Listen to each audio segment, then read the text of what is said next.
यजुर्वेद का दर्स नंबर 32 और उसकी सतर नंबर 3 के अंदर अगर आप पढ़ेंगे, न तस्या प्रतिमा अस्ति, जिसका अगर अरबी में तर्जमा किया जाए लैसा कमिस्लिही शै, जिसका अगर उर्दू में मतलब निकाला जाए तो उसका मतलब होता है कि वो अकेला जिसका न तसव्वुर किया जाए न जिसकी कैफियत बयान की जाए।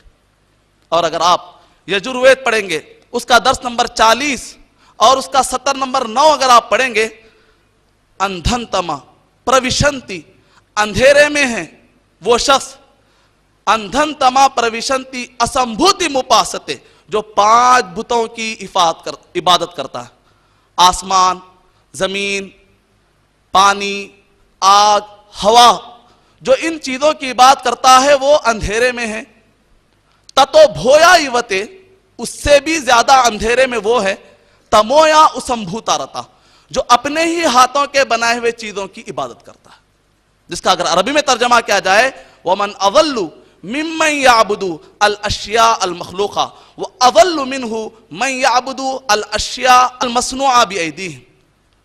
और अगर आप हिंदुइज्म का बेसिक क्रीड, जो कि उनका बुनियादी अकीदा है, अगर आप वो पढ़ेंगे तो आप पाएंगे एकम ब्रह्म द्वितीया नास्ते नैना नास्ते किंचन, इन्नल इलाहा इलाहु वाहिद वला यकूनु गैरुहु वलन यकूना गैरुहु वला युमकिनु अन यकूना गैरुहु, कि बेशक अल्लाह एक ही है, नहीं हो सकता है दूसरा, दूसरा नहीं है, नहीं है जरा भी नहीं है। और अगर आप पढ़ेंगे ओल्ड टेस्टामेंट, जिसको कि यहूदी मानते हैं, अगर आप ओल्ड टेस्टामेंट पढ़ेंगे तो उसके अंदर ड्यूट्रॉनमी, जिसको कि अत्तस्निया कहा जाता है, उसका दर्स नंबर 6 और उसकी सतर नंबर 4 के अंदर एक हिब्रू कोटेशन आपको मिलेगा, हवाला मिलेगा, शमा इज़राइलो अदना इलाहैनो अदना इखत, जिसका अगर अरबी में तर्जमा किया जाएगा, इस्मा या इसराइल इन्नल इलाहा इलाहु वाहिद व रब्बना व रब्बुकुम वाहिद। सुन लो ऐ बनी इसराइल के लोगों, बेशक हमारा और तुम्हारा इलाह एक ही इलाह है।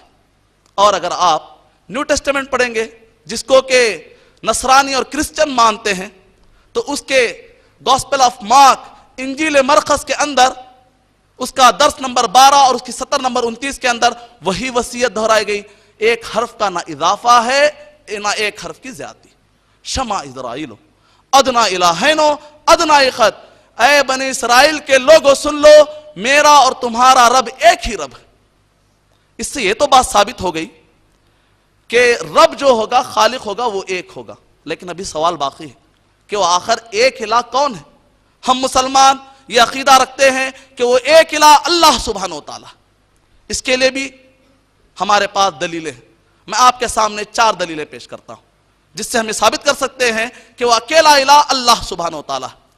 सबसे पहले तो ये, इस आसमान के नीचे, इस धरती के ऊपर 100% 100% अगर कोई कलामुल्लाह, अल्लाह के वर्ड्स की शक्ल में कोई किताब महफूज है तो वो सिर्फ कुरान मजीद है।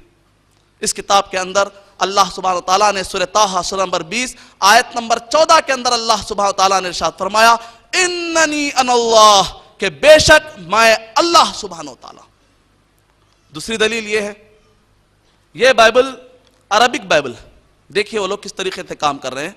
अगर आप पढ़ेंगे तो इस एक सफ़े के अंदर जहां कहीं भी गॉड या इलाह का वर्ड आया, उन्होंने लफ्ज़ अल्लाह का जिक्र किया। हक वो है जो सर चढ़ के बोले, और बातिल वो है जो खुद से गिर जाए। उन्होंने ना चाहते हुए भी अपने पहले सफ़े में 30 मरतबा अल्लाह का जिक्र किया है, तो ये हजारों सफ़ात पर मुश्तमिल ना जाने कितने मरतबा उन्होंने अल्लाह का इकरार किया है। तीसरी दलील, खुद लफ्ज़ कलीमा अल्लाह दलील है इस बात पर कि अल्लाह ही खालिक जो होगा उसका नाम अल्लाह ही हो सकता। खालिक जो होगा वो अल्लाह ही है, दूसरे जो मनगढ़ंत माबूदा ने बातिला है वो ही नहीं सकते। लफ्ज़ अल्लाह अल इलाह से निकला है। अल इलाह, जिसका इलाह, इलाह के 6 माने आते हैं अरबिक में। पहला माना यह है कि वो अकेला जिसकी मखलूक मोहब्बत के साथ इबादत करती है। दूसरा, वो अकेला जो सबकी हिफाजत करने वाला है। तीसरा, वो अकेला मुसीबतों के वक्त लोग उसकी तरफ लपके चले जाते हैं। चौथा, وہ اکیلا جس کی یاد سے دل کو سکون ملتا ہے۔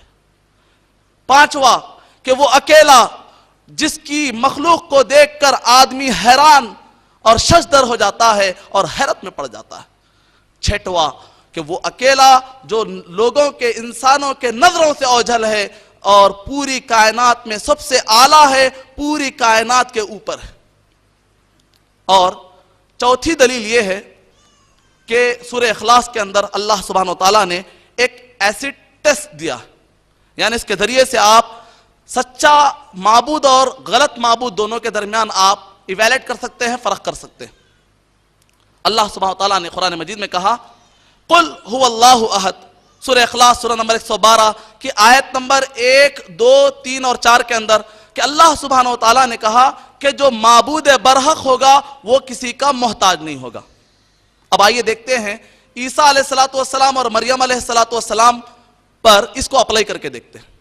اگر آپ پڑھیں گے سورہ مائدہ سورہ نمبر 5 آیت نمبر 75 کے اندر اللہ سبحانہ و تعالیٰ نے عیسیٰ علیہ السلام اور مریم علیہ السلام کے تعلق سے کہا کانا یأکلان الطعام، کہ وہ دونوں کھانا کھایا کرتے تھے، اور جو کھانا کھاتا ہے وہ کھانے کا محتاج ہے، جو کھانے کا محتاج ہے اس کو لانے کا محتاج ہے، جو لانے کا محتاج ہے پھر اس کے بعد اس کو خارج کرنے کا بھی محتاج ہے۔ جو محتاج ہوگا وہ الہ نہیں ہو سکتا۔ اس کے باوجود بعض لوگ یہ اعتراض کرتے ہیں ہم یہ مانتے ہیں کہ ایک الہ ہے، یہ کیا ضروری ہے کہ وہ ایک الہ کو ہم تحقیق کریں اور جانے کہ الہ ایک ہے کون؟ ہم بس اتنا کافی ہے کہ بھئی ایک الہ ہے، وہ کون ہے اس کو جاننے کی ضرورت نہیں۔ بعض لوگ یہ بھی اعتراض کر دیتے ہیں۔ اس کا جواب یہ ہے کہ کوئی شخص یہ کہے میں مانتا ہوں کہ میرا ایک باپ ہے، مجھے اس کی غرض نہیں ہے کہ میرا باپ کون ہے، یہ تو ایسی بات ہے۔ اور اسی طریقے سے ایک اعتراض بعض لوگ یہ بھی کر دیتے ہیں کہ انہی ناموں سے جو کہ قرآن و حدیث میں آیا ہے انہی ناموں سے پکارنے کی ضرورت ہے، ہم کچھ اور بھی نام سے پکار لیتے۔ کیا آپ یہ پسند کریں گے کہ آپ کو کسی عورت کے نام سے پکارا جائے، یا کوئی عورت یہ پسند کرتی ہے کہ اس کو ایک مرد کے نام سے پکارا جائے؟ کیا آپ یہ پسند کرتے ہیں کہ آپ کو اس نام سے پکارا جائے جو نام آپ پسند نہیں کرتے؟ اللہ سبحانہ و تعالیٰ نے سورہ اعراف سورہ نمبر 7 آیت نمبر 180 کے اندر اعلان کیا وَلِلَّهِ الْأَسْمَاءُ الْحُسْنَى، کہ اللہ سبحانہ و تعالیٰ کے لیے پیارے پیارے نام ہے، فَادْعُوهُ بِهَا، انہی سے پکارو، اس کے علاوہ کسی سے مت پکارو۔ حق اپنے آپ کو منوا ہی لیتا ہے۔ دیکھنا یہ ہے کہ ہم میں سے کتنے لوگ دین کے لیے کام کرتے ہیں۔ آپ کریں یا نہ کریں، میں کروں یا نہ کروں، حق تو اپنے آپ کو منوا ہی لے گا۔ اب دیکھنا یہ ہے کہ ہم میں سے کتنے لوگ اس حق کے لیے ٹھہرتے ہیں اور